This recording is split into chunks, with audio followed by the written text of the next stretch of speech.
विशाल स्वर्ग और पृथ्वी के भीतर, बर्फ से भरे महाद्वीप के ऊपर आकाश में, एक बहुत बड़ी लड़ाई हो रही थी। भौतिक संघर्षों के कारण अंतरिक्ष झुक गया, और ऊर्जा के हमले पर्वत श्रृंखलाओं को पूरी तरह से नष्ट करने के लिए पर्याप्त थे।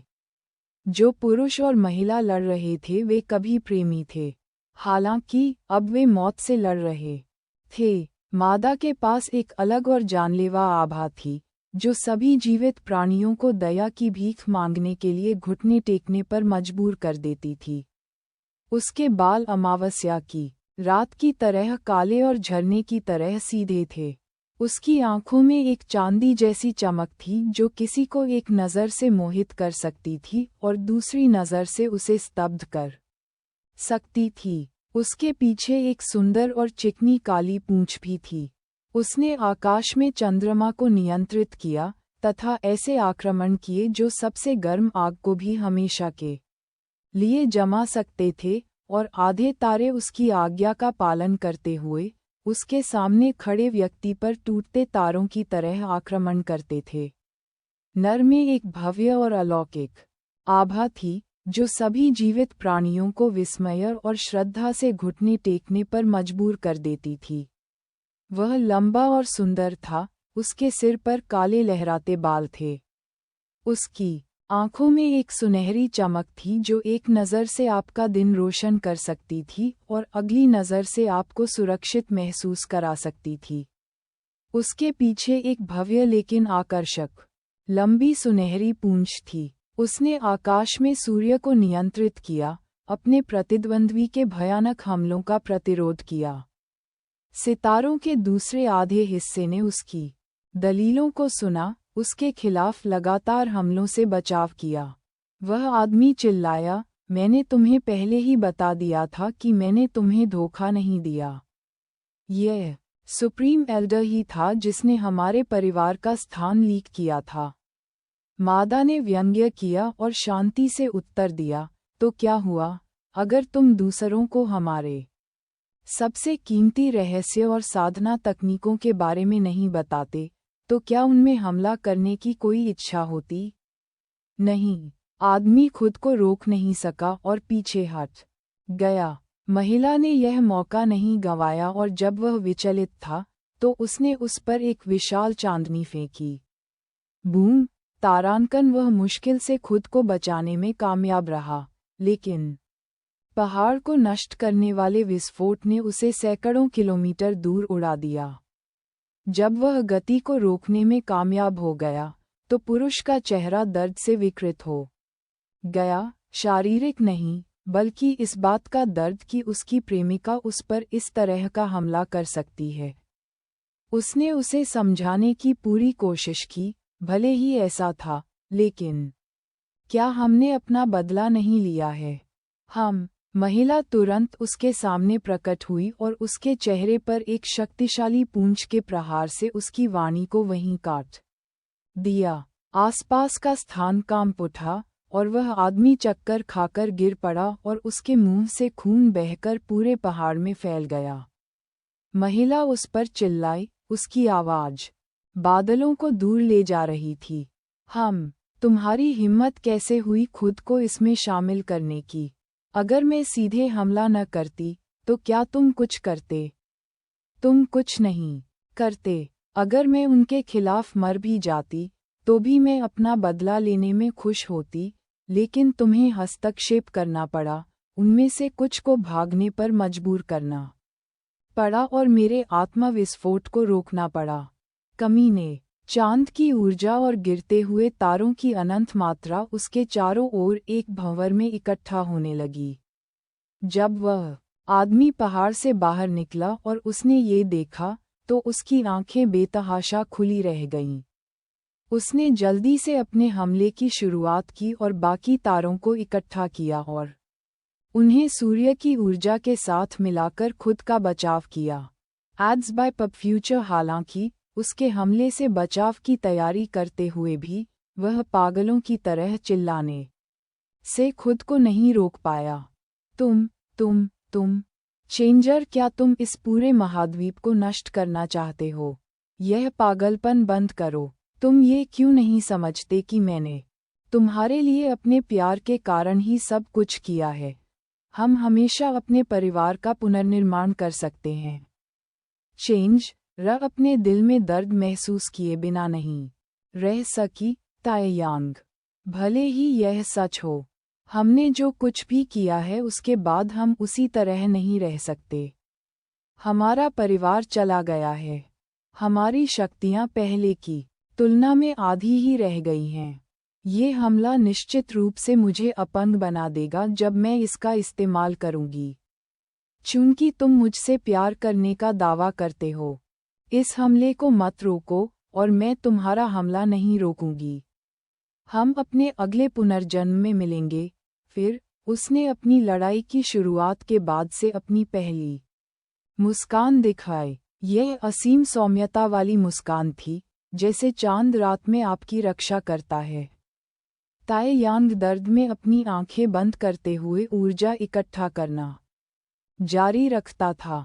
पलटवार करने के बजाय वह भी मुस्कुराया। यह एक सौम्य एहसास था, जैसे डूबता हुआ सूरज। हालांकि इसका मतलब ये भी था कि दिन का अंत हो गया था। जरूर प्रिय, चलो अगले पुनर्जन्म में मिलते हैं। दोनों ने अपने हमले को एक बिंदु पर सीमित कर दिया, जिससे उनके आसपास का स्थान बिखर गया और उन्होंने एक दूसरे पर हमला किया।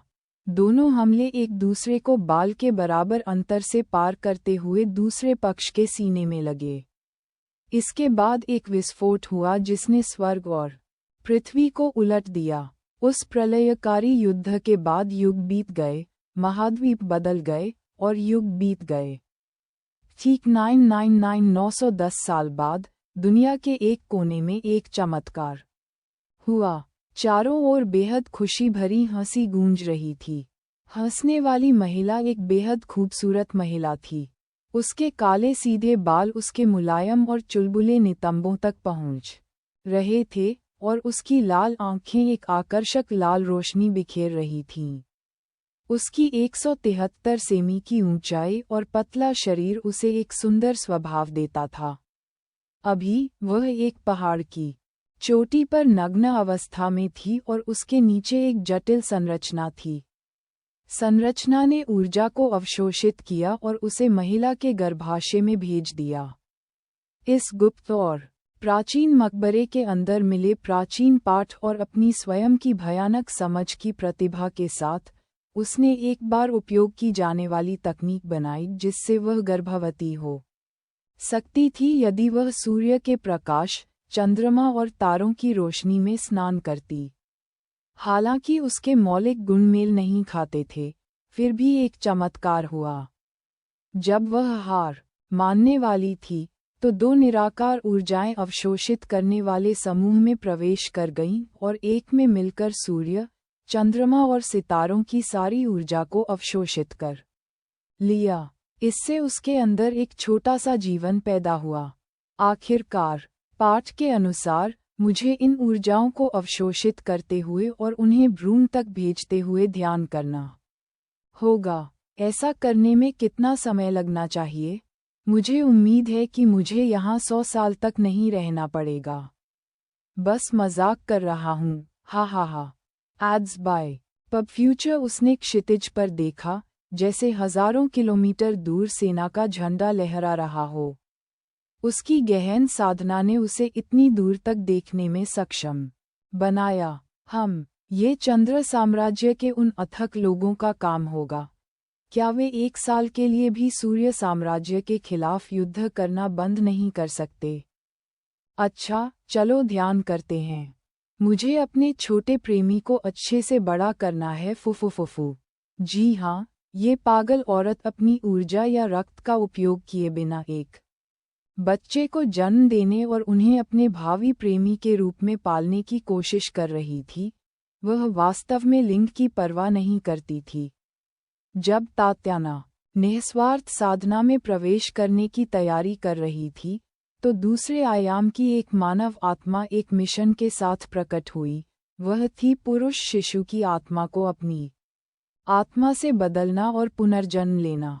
ऐसा लगता है कि यह उनके द्वारा जीवित रहते हुए किए गए श्रेष्ठ कर्मों का पुरस्कार है।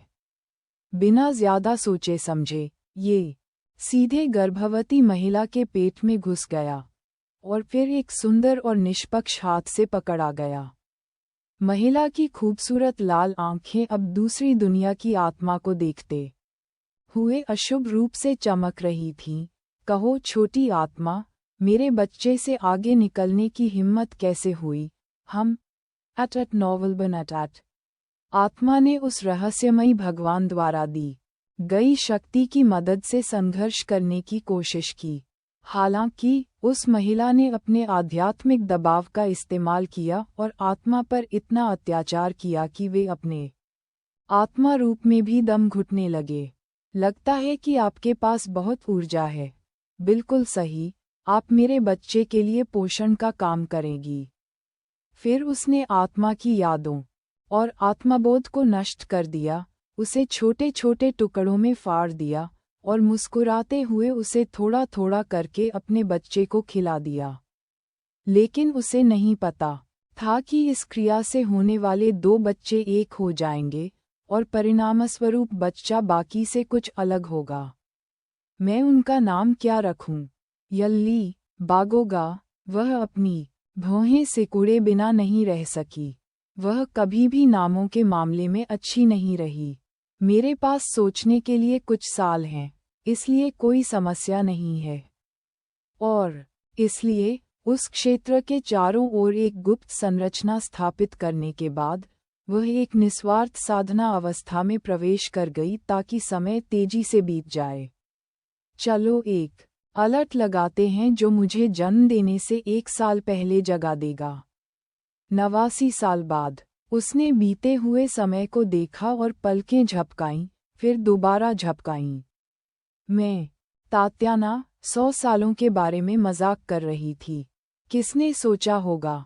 उसने अपने फूले हुए पेट को देखा और एक कोमल और उम्मीद भरी मुस्कान के साथ उसे सहलाने से खुद को नहीं रोक पाए। चूंकि अब सिर्फ 1 साल बचा है, तो चलो बच्चे के जन्म के लिए एक घर बनाते हैं। मुझे कहाँ जाना चाहिए?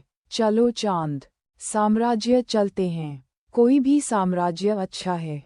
उन्हें उस युद्ध को खत्म कर देना चाहिए था, है ना? गंतव्य स्थान तय होने के बाद वह अपने स्थानिक वलय में वापस लौटी और एक नाव जैसी डिवाइस ली।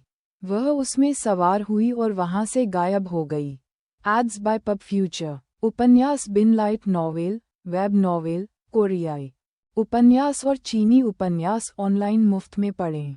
आप सैकड़ों अंग्रेजी अनुवादित लाइट नॉवेल, वेब नॉवेल, कोरियाई उपन्यास और चीनी उपन्यास पा सकते हैं, जिन्हें दैनिक रूप से अपडेट किया जाता है। उपन्यास ऑनलाइन पढ़ें, लाइट नॉवेल ऑनलाइन पढ़ें, ऑनलाइन मुफ्त पढ़ें, मुफ्त लाइट नॉवेल ऑनलाइन। संपर्क